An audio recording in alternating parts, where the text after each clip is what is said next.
গোটা দুনিয়াটাই পরীক্ষা। আল্লাহ যারে পছন্দ করে বেশি তার পরীক্ষাও। আসাদুন নাসি বালাআন আল আম্বিয়া। এই পৃথিবীতে আল্লাহ সবচেয়ে বেশি বালা মুসিবত দিয়ে পরীক্ষা করেছেন নবীদের, কারণ নবীরা আল্লাহর কাছে কম প্রিয় না বেশি প্রিয়। যেহেতু প্রিয় বেশি পরীক্ষা, এজন্য মুমিনের উপর যদি পরীক্ষা আসে, মুমিনের উপর যদি অত্যাচার আসে, মুমিনের উপর যদি ধৈর্যের পরীক্ষা আসে, জেল জরিমানা আসে, মুমিন ওইটারে ভয় পায় না। মুমিন ভয় পায় একজনকে, চিল্লায় বলেন তিনি কে? কারণ আল্লাহর ঘোষণা ওয়ালা তাহিনু ওয়ালা তাহজানু। ঘোষণাটা কার? ভয় নাই, তোদের চিন্তা নাই।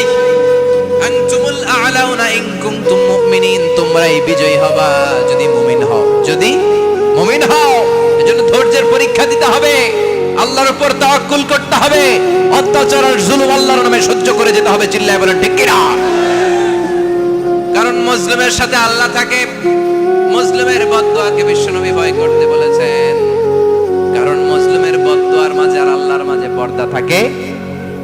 যারা দুনিয়ার বুকে জুলুম করে তাদেরকে ক্ষমতার মসনদ থেকে নামিয়ে দেয় কে?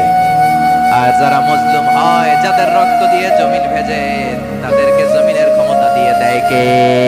আর যারা রক্ত ঝরায়, ইতিহাস বলে তারা শেষ পর্যন্ত প্রাণ আর জান নিয়ে পালাবার জায়গাটা পায় না। চিল্লায় বলেন ঠিক কি না? এজন্য মুমিন খুব ভালো করে জানে, রাত্রি যত গভীর হয়, সুবহে সাদিকের সময় কাছে আসতে থাকে।